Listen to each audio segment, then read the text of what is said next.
Good evening, and welcome to News of the World. It's Monday, August 10th. Tonight we drift slowly across 27 countries, from Barbados to Central African Republic. There's nothing you need to do, and nowhere you need to be. Settle in and let the world turn.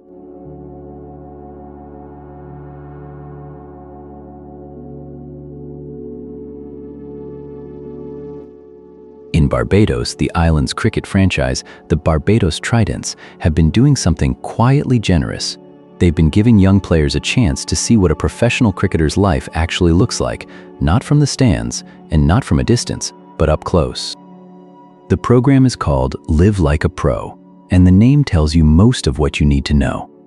For a young person who has spent years bowling in the local leagues or batting on village grounds with a worn bat and a hope, the chance to step inside a professional setup is no small thing.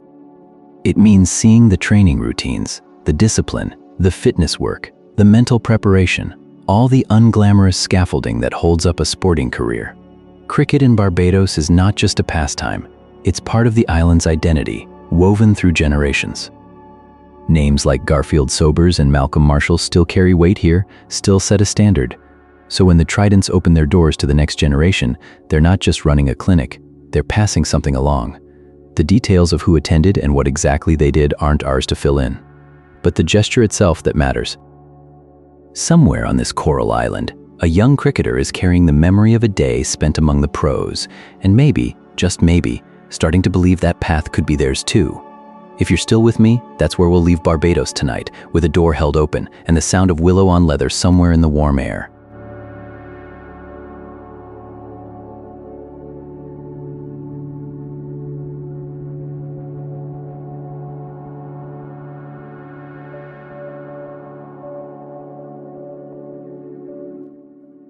Bangladesh has been living through a measles outbreak that keeps growing, and the numbers, as numbers do, only begin to tell the story. The death toll has climbed to 873, with 6 more children dying recently of measles-like symptoms. Most of those lost have been children, young lives in families and communities that expected very different futures for them. Measles is a disease the world has known how to prevent for decades. A vaccine has existed for a long time, and in many places it has become so routine that the illness itself feels like something from an older time. But outbreaks remind us that coverage is never even, that health systems strain under many pressures at once, and that the distance between a clinic and a child can be longer than any map suggests. The reports describe the outbreak as widening, which means it has not yet reached its edge, which means more families are still waiting and watching. If you're still with me, hold that for a moment. Behind every figure is a household, a mother or father who noticed a fever, a small face that grew hot and restless. Bangladesh has weathered difficult seasons of illness before and carried its children through them. What this moment asks is attention and resources and the quiet reach of care into the places that need it most. And so the work continues in clinics and villages under a sky that has seen this country through harder things.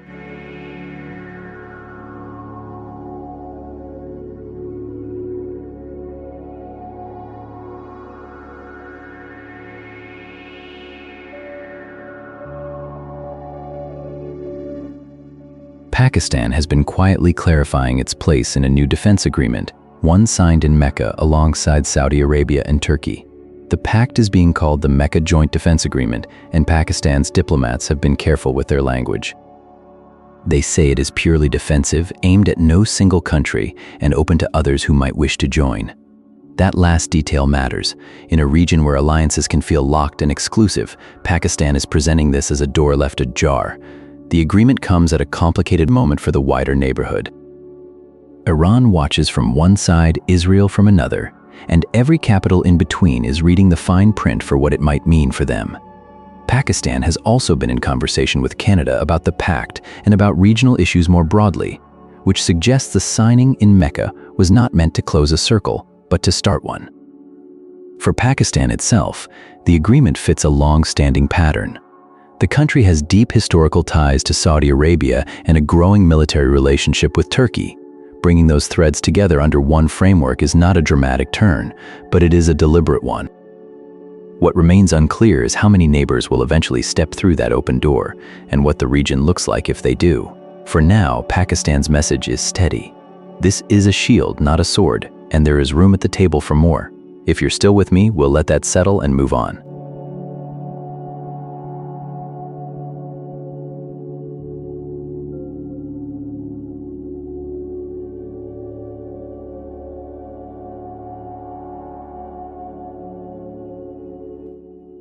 In Israel, the government has set aside a 15-point plan for Gaza put forward by the Trump administration, and the decision has drawn attention far beyond the region. Prime Minister Benjamin Netanyahu called the proposal unacceptable. The plan, as described across several reports, would have moved toward Hamas disarmament and an Israeli withdrawal. Netanyahu's position is that Hamas must disarm first before any such framework proceeds. What makes this notable is the source of the plan. The Trump administration has been broadly supportive of Israel's current government, and a public disagreement between the two, a rare open break, as one paper put it, carries a different weight than a routine diplomatic difference of opinion. The reporting describes tensions, but not a rupture. No doors appear to be slammed. The 15 points themselves remain, in these accounts, something of an outline, a framework offered, considered, and found wanting by the side it was partly designed to persuade. Gaza, of course, is not only a policy question. It is a place where people are living through the consequences of decisions made in rooms like these, and the distance between a proposal and a life on the ground is vast and painful.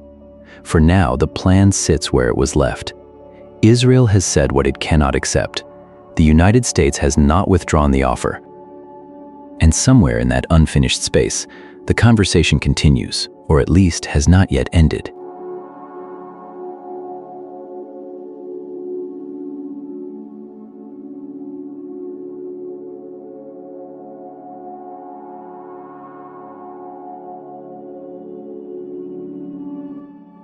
Sierra Leone is quietly turning its attention to Parliament, where a constitutional amendment bill is about to be put to a vote.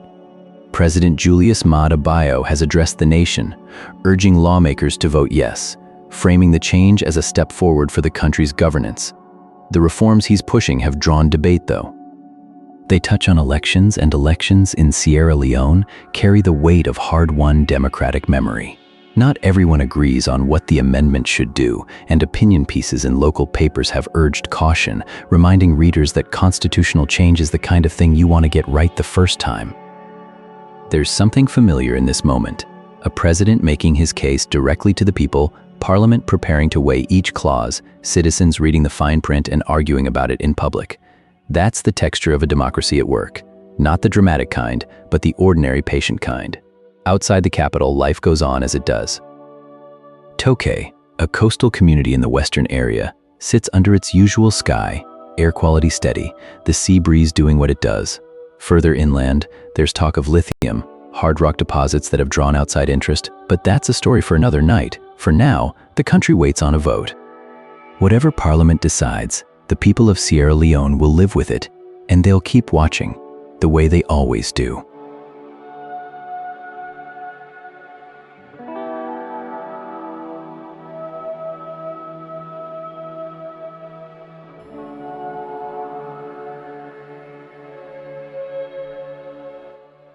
Georgia has lost a man who lived two very different public lives and somehow made them fit together. Ben Jones has died at the age of 84.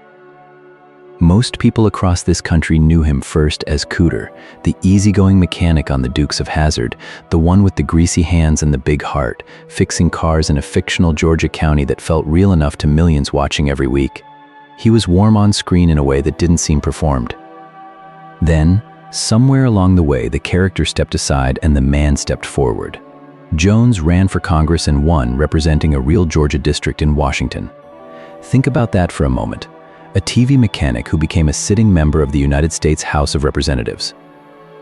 It sounds like the plot of a show, but it was simply his life. He carried the same plain-spoken quality into politics that people had liked on television, and he never seemed embarrassed by where he came from. If anything, he leaned into it. Georgia does this sometimes. It sends forward people who don't fit a tidy mold, who carry their contradictions openly. A mechanic and a congressman. an entertainer and a public servant. Jones was all of those things, and he was 84 years old when he left. Somewhere tonight, maybe, someone is watching an old episode on a late screen, hearing that familiar engine talk, not yet knowing the man behind it has gone.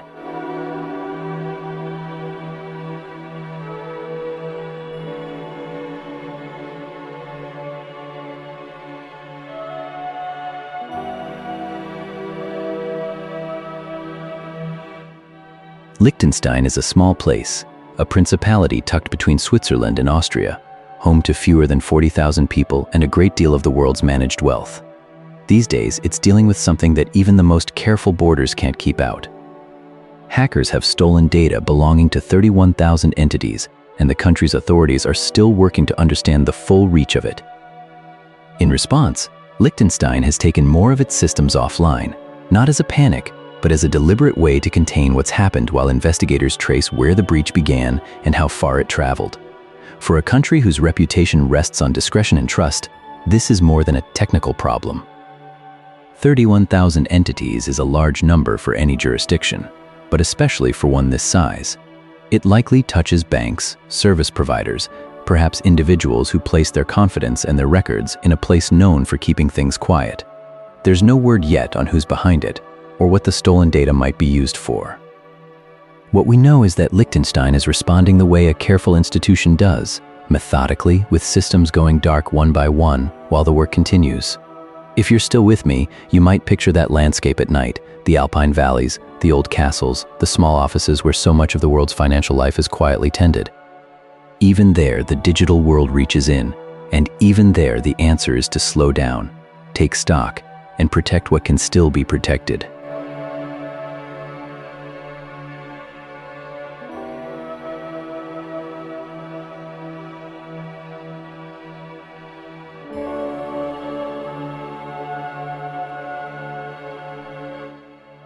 Ireland has been watching the sky this week, waiting for a government jet carrying a man who left the country years ago and for a long time did not come back. His name is Daniel Kinahan, and he is alleged to have been the boss of one of the most powerful organized crime groups the country has ever known. He was brought back from the United Arab Emirates, where he had been living in Dubai under heavy security, and appeared in a Dublin court to face charges. For years, the Kinahan name has carried a particular weight in Ireland, tied to a long and often violent feud with a rival group that drew in ordinary communities, stretched across borders, and reached into the world of professional boxing. Now the man at the center of it is back on Irish soil in handcuffs, and the long pursuit that spanned continents has come to an end. At least for now. What comes next will be decided in court, where the case will be heard and tested.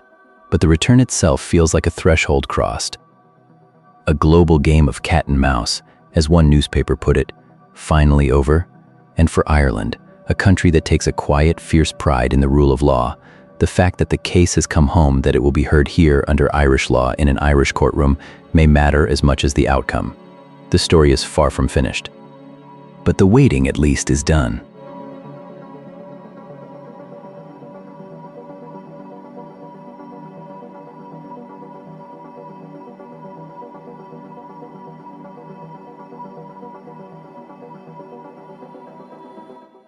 Tonga, out in the warm waters of the South Pacific, is preparing for a quieter kind of democratic moment. The Electoral Commission has confirmed a date for upcoming parliamentary by-elections, the sort of civic rhythm that, in a nation of just over 100,000 people, touches nearly everyone in some small way. Tonga's journey to representative government is still relatively young. It was only in 2010 that the kingdom moved from near absolute monarchy to a more democratic system, where the people elect most of the seats in parliament while nobles hold the rest. By-elections like these tend to come about when a seat falls vacant, a resignation, a passing, a shift in someone's life, and they offer communities a chance to choose again. In the islands, that process has a particular texture. Campaigns are often close-knit affairs. Candidates are known personally, not through advertising. A speech at a village hall, a conversation after church, a name carried by word of mouth across a small community. These are the currents that move an election here. The Electoral Commission's confirmation means the machinery can now turn ballots printed, rolls checked, polling stations prepared in settlements scattered across the main island of Tonga and beyond, out to the smaller islands where the sea is always close. It won't be the loudest story from Tonga this week, but it's a steady one. A country tending to its own democratic habits, quietly and carefully, as it has learned to do. And when the day comes, the people will walk to the polls the way they do most things together.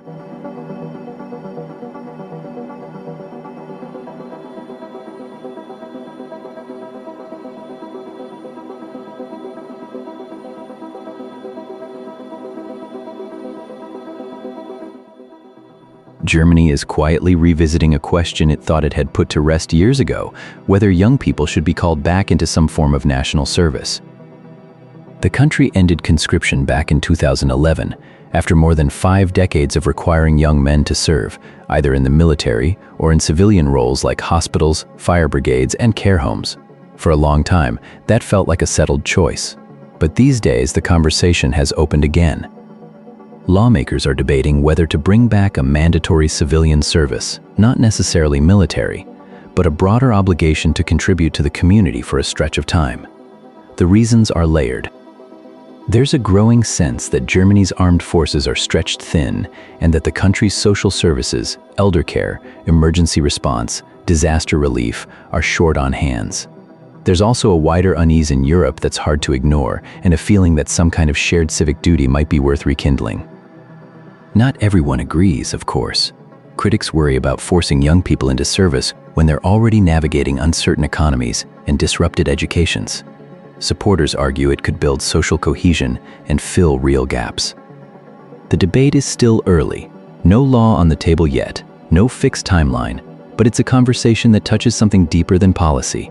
It asks what a country owes its people, and what its people owe each other in return. If you're still with me, that's a question worth sitting with as the night settles in.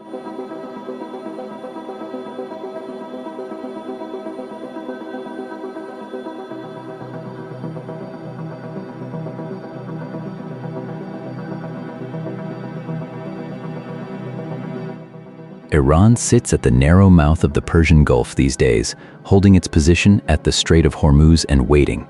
The strait, that slim passage where a fifth of the world's oil once flowed freely, has become a kind of bargaining table. Iran says it will keep the strait closed until the United States meets a set of demands, and behind those demands is a push to return to a memorandum of understanding that was on the table back in June. That earlier understanding, now half forgotten by the outside world, is what Iran wants to circle back to, a framework, a starting point, something both sides had once agreed might work. On the other side, the American president has told reporters he is, in his words, low-keying it with Iran, a quieter posture, at least in public. Whether that quiet holds is another question. There was a moment when Washington believed the strait would open imminently. Iran had other plans. And while the standoff goes on, life inside Iran keeps narrowing in ways that don't make the headlines. Households are eating less red meat, less dairy. The everyday table is growing smaller. That detail sits quietly beneath the larger story of straits and memoranda and demands, a reminder that when nations hold firm at the water's edge, the weight of it tends to settle, as it always does on ordinary kitchens, ordinary families, ordinary evenings. If you're still with me, we'll move on now, slowly, to the next place.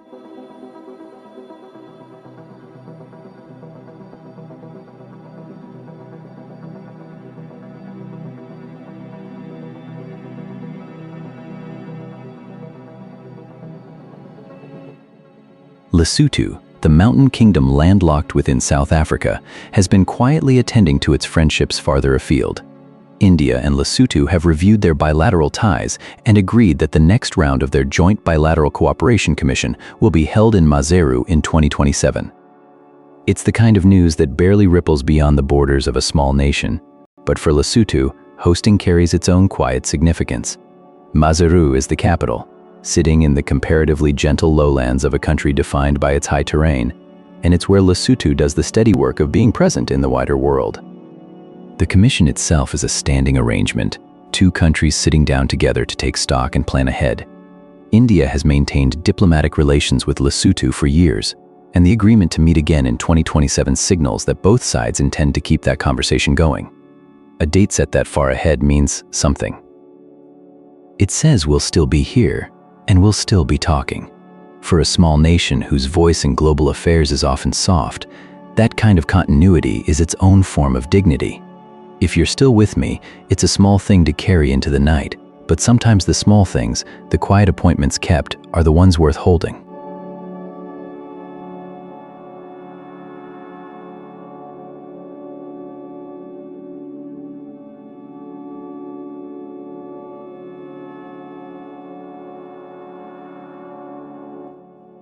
Niger has received 4 military helicopters from its northern neighbor Algeria, a delivery that speaks to the quiet shifting of alliances across the Sahel.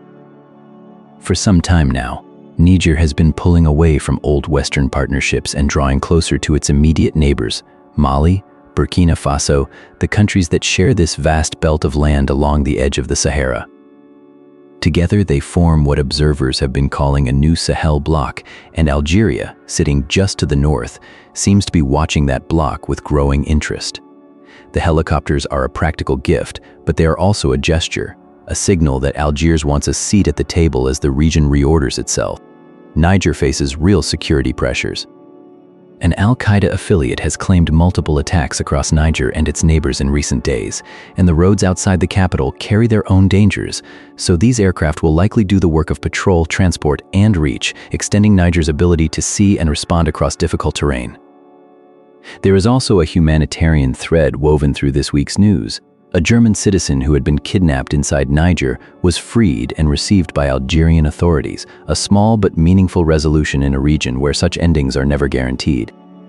If you're still with me, picture those helicopters lifting off into the wide Sahelian sky, machines meant for a country trying to steady itself, sent by a neighbor choosing to stand a little closer.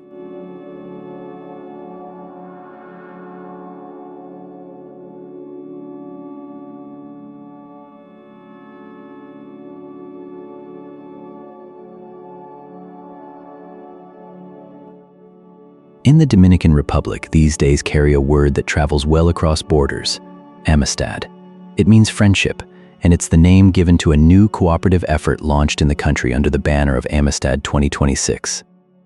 The details are spare, as these things often are in their early stages, but the intention is clear enough: partners working together on shared concerns, building ties that are meant to last beyond a single exercise or a single season. The Dominican Republic sits at the crossroads of the Caribbean, a place where the Atlantic meets warmer waters and where cooperation with neighboring nations has long been a quiet fact of life. What Amistad 2026 suggests is a continuation of that habit, the kind of partnership that doesn't always make loud headlines but settles into the rhythm of how countries look after one another. There's something steady in the naming itself. Not an operation, not a campaign, but a friendship announced in plain language, carried forward with the patient understanding that good relationships between nations are built the same way they are between people. Slowly, deliberately, and with an eye toward what comes next. And so, in the Dominican Republic, a new chapter of that work begins, quiet and unhurried, and the night settles over the coast as it always does.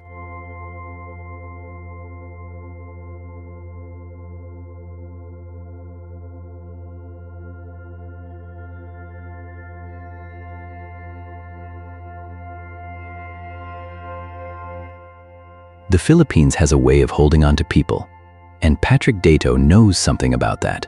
For 12 years, his journey has been bound up with basketball in this country, a game that there's less a sport and more a shared language, spoken on every street corner and in every barangay court where the lights stay on long past midnight. The full details of his story belong to him, but the shape of it is something many will recognize. After 12 years, that journey is finishing where it began. There's something gentle in that symmetry, a long road that turns out to have been a circle all along. In the Philippines, basketball is played with a devotion that's hard to overstate. The game belongs as much to children shooting hoops on cracked concrete as it does to the names that fill the arenas in Manila and beyond. So when someone gives 12 years to basketball here, it isn't just longevity, it's a kind of belonging. And if you're still with me, you might sense why that matters. Not the trophies or the scores, but the staying, the quiet decision, year after year, to remain part of something larger than yourself. Somewhere in the Philippines, a chapter is closing the way it opened. The night, as it does, carries the story forward.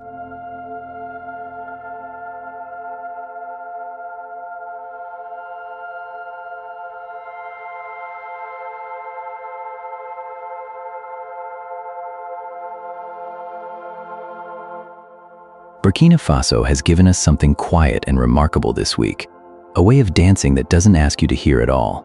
It's called Vibra Sing, and it was created here in this landlocked corner of West Africa for people who are deaf or hard of hearing. The idea is simple and beautiful. Instead of following music through sound, dancers follow it through vibration, through rhythm felt in the body, through sign and movement woven together. If you're still with me, you might picture a studio in Ouagadougou, the capital, where the floor carries the beat upward through bare feet, where hands that usually sign words now shape motion into something like a language all its own. The details are still emerging, but the heart of it is clear. Someone in Burkina Faso looked at dance and thought it shouldn't belong only to those who can hear. They built a technique around that conviction, and in a country that has known more than its share of difficulty these past years, that act of imagination feels worth holding on to. Burkina Faso sits in the Sahel, a region wrestling with insecurity and political upheaval, and the headlines from here are often heavy. But tonight, the story is about bodies moving together, about a door opened wide enough for more people to step through. Somewhere, someone is dancing in a way the world hasn't quite seen before, and the world is a little larger for it.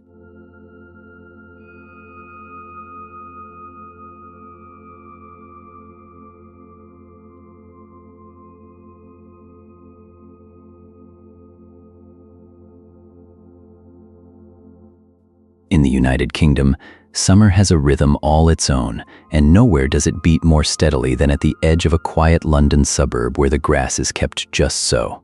The All England Lawn Tennis and Croquet Club held its men's singles final, and on the other side of the net stood two young men who had traveled a long way to meet there.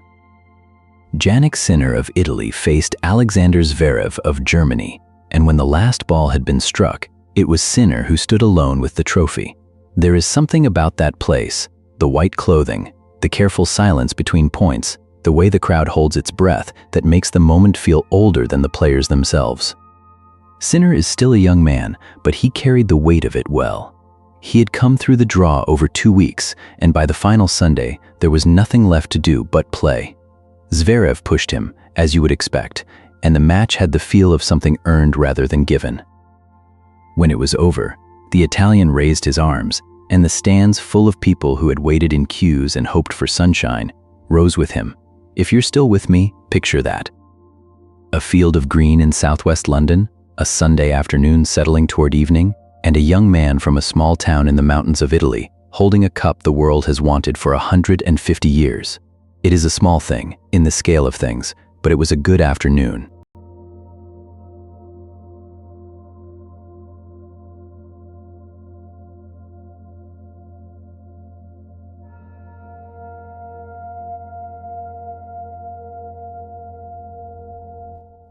France has long measured its summers by the Tour, the routes drawn across farmland and mountain passes, the riders becoming brief, familiar figures in the towns they pass through.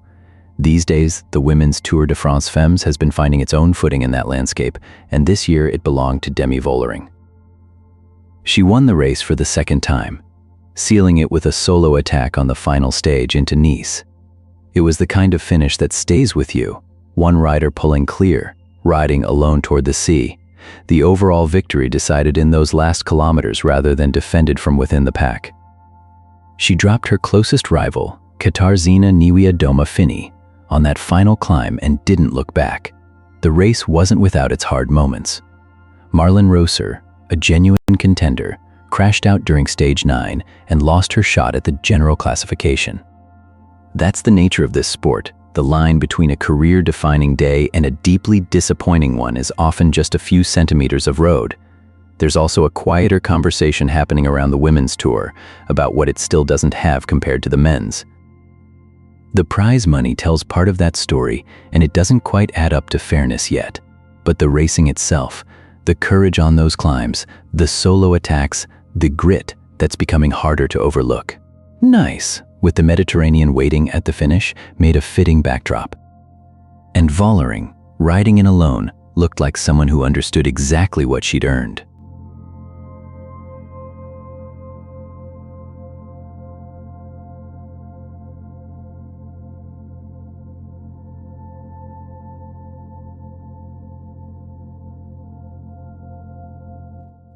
Fiji sits at the heart of one of the Pacific's most quietly important gatherings, the Pacific Islands Forum, the regional body where the leaders of island nations meet to speak as one on the things that matter to them most.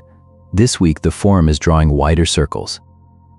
Taipei has been confirmed to join the leaders' meeting, a reminder of how carefully the Pacific balances its relationships, making room at the table for partners who have long supported the region. And the Philippines has proposed a new ministerial-level dialogue between ASEAN and the Forum, a bridge between two great archipelagic worlds that have often lived side by side without talking as much as they might. For Fiji, and for the smaller island nations whose voices can get lost in larger currents, these connections matter. The Forum is where they negotiate fisheries and climate and shipping lanes, the things their futures are built on. When more partners step forward, the conversation grows, and so does the chance that the Pacific's own priorities stay at the center of it. None of this makes headlines that travel far beyond the region. But in the warm waters between Fiji and her neighbors, it is the steady, patient work of being seen and being heard together. And if you're still with me, that may be the quieter kind of news worth carrying into the night.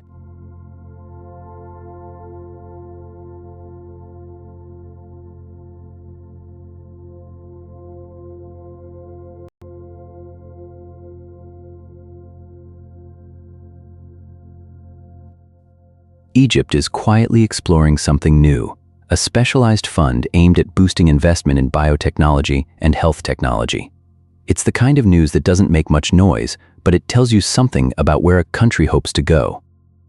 For a nation whose ancient physicians were among the first to practice medicine systematically, there's a certain continuity in the ambition. The details are still taking shape, but the idea is straightforward enough. Create a dedicated financial mechanism to back the researchers, startups, and laboratories working at the intersection of biology and technology. Health technology has been growing across the region, and Egypt, with its large population and deep pool of university graduates, has the raw ingredients for a serious domestic sector. What it has sometimes lacked is the kind of targeted capital that lets early-stage ideas survive long enough to become real products, real treatments, real companies. A specialized fund could be a bridge there, not a silver bullet, but a deliberate hand on the tiller. These are early days yet. Exploring is not the same as launching, and the distance between a proposal on paper and money moving into a laboratory can be long, but the direction itself is worth noticing. Somewhere between the pyramids and the present, a country is thinking about what its next contribution to human health might look like, and how to pay for it.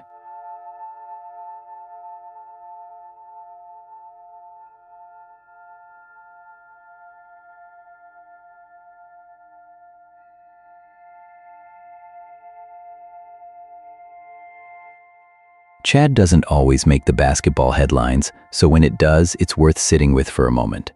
The national team has earned a place in the quarterfinals of a FIBA tournament after a win over Egypt that's being described as thrilling. Now, the details of the game itself are scarce. We don't have the score or the names of the players who made the difference. But sometimes the shape of a story tells you enough. Egypt in African basketball is a familiar power, a team with depth, with history, with resources. Chad is not. And yet on this occasion, the team from N'Djamena found a way through. That word thrilling suggests it wasn't a quiet upset. It suggests a game that swung back and forth, where the outcome wasn't settled until late, where the players on both sides must have felt every possession like a held breath. For a country that sits at the crossroads of Central and West Africa, a moment like this carries a particular kind of weight. Sport, in places that don't always make the international news, becomes something more than a game. It becomes a reason to gather, to cheer, to feel seen. And so Chad moves on to a quarterfinal against whoever waits next. We don't know how far they'll go, but for now, they've won a game that mattered, and they've done it the hard way. If you're still with me, hold that thought. A small country, a big stage, a win worth remembering.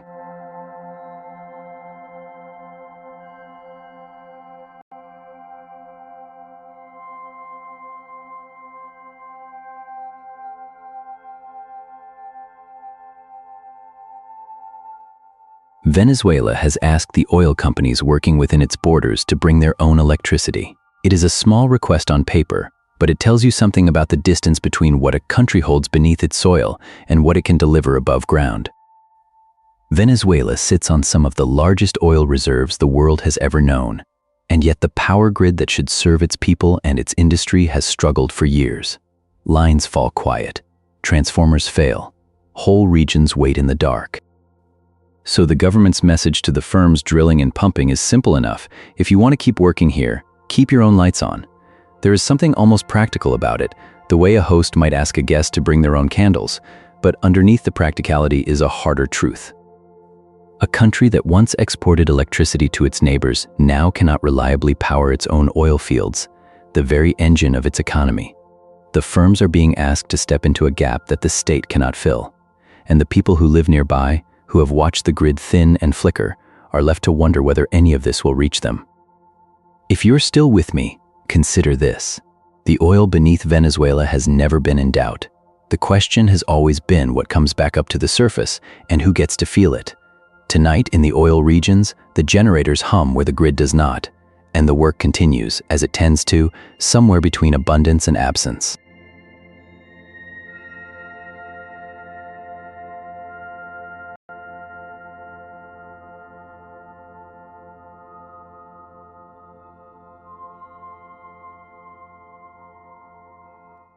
Kyrgyzstan holds some of the most ancient ice in Central Asia, high in the mountains that ring Issyk-Kul, the great lake that never freezes. These days, that ice is retreating. The glaciers around Issyk-Kul have shrunk by roughly a third as the climate warms faster than many expected. It's a quiet kind of loss, the kind you notice over years rather than days. A glacier doesn't vanish in a single morning. It thins, it pulls back from the valleys it once filled, and the rivers it feeds begin to run differently, sometimes stronger in spring, sometimes weaker when the summer comes. For the people who live near Issyk-Kul, the lake itself still looks much as it always has, a vast sheet of blue set against the peaks. But the mountains above it are changing. Less ice means less certainty for the shepherds, the farmers, the towns that depend on meltwater flowing down through the summer. It's not a dramatic story in the way we often mean that word. There's no single day of catastrophe to point to. It's more like watching a familiar landmark slowly become unfamiliar. And yet, the people here have lived alongside these glaciers for generations. They know the rhythms of ice and water the way some people know the sea. If you're still with me, hold that image for a moment. A lake that never freezes, ringed by mountains that are slowly letting go of their hold on winter. It's a story still unfolding, and it deserves our attention as we move on.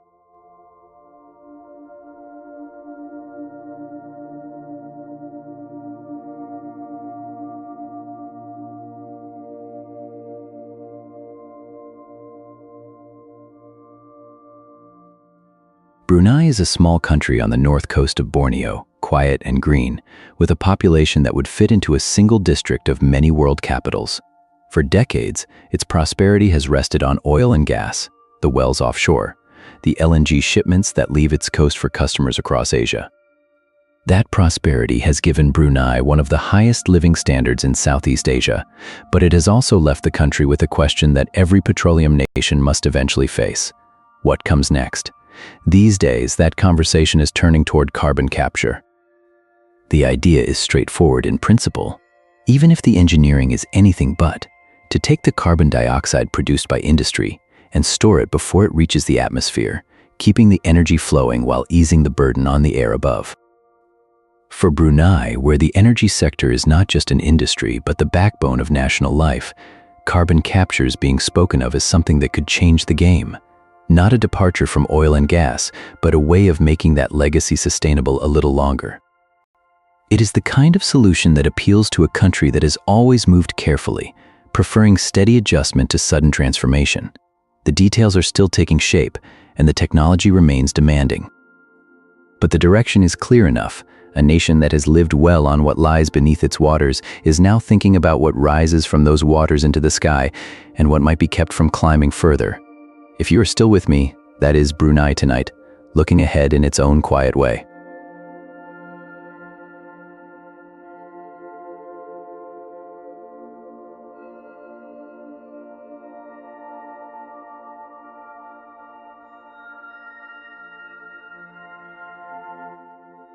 Eritrea, along the Red Sea coast and across the highland plateaus where Asmara's tree-lined avenues quiet down in the evening, a gathering has taken place that might not make headlines elsewhere, but carries real weight for those it concerns.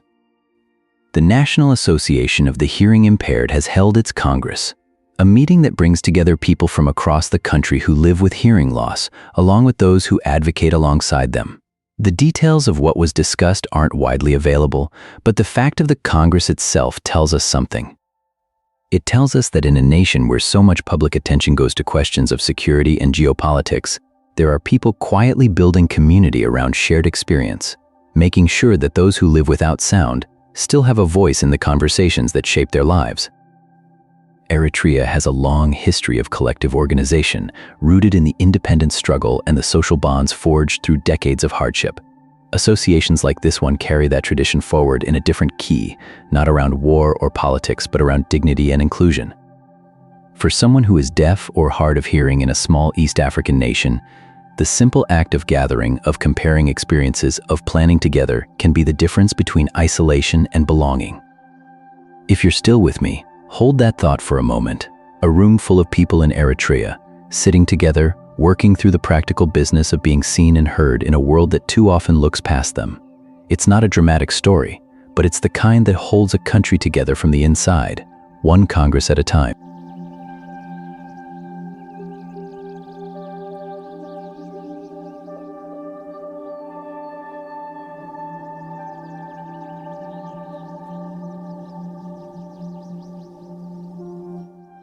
Guyana sits these days at a kind of crossroads that few countries ever quite reach. It has become a place the wider world looks at differently, not for crisis, but for possibility. Into that attention comes a visitor. The American Deputy Secretary of State, a man named Landau, is traveling through the Caribbean, and one of his stops is Georgetown. There he'll sit down with President Irfan Ali for talks about energy, about critical minerals, about investment. The kind of conversation that sounds technical, but really asks a simple question. What does a small country want to become, and who should walk beside it while it decides? Guyana's oil wealth is still new enough that the country is learning its own shape. Decisions made now about how to spend, how to build, how to protect the land and the people who've always been here, those decisions will outlast every official who comes to talk about them. And so a meeting in a government building, over schedules and talking points, carries more weight than the room might suggest. Trinidad and Tobago are part of this same trip, which makes sense. The whole region is thinking about energy at once, each country from its own angle. If you're still with me, picture Georgetown in the evening warmth, the Demerara River moving slowly past the seawall, and somewhere a delegation preparing to listen as much as to speak. It's the kind of diplomacy that doesn't make a sound, but it lands quietly in the years that follow.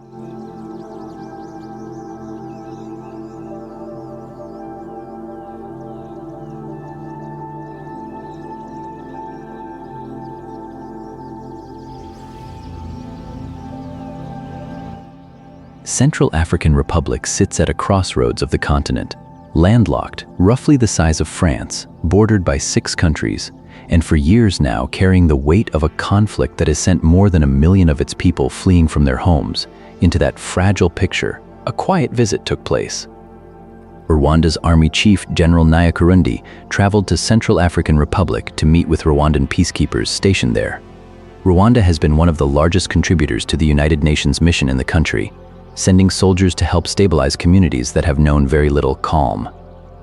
The details of the visit are few, but the gesture itself speaks clearly enough. A commander coming to see his own troops on distant ground, to check on their welfare, to stand where they stand. For the peacekeepers, it is a thread back to home.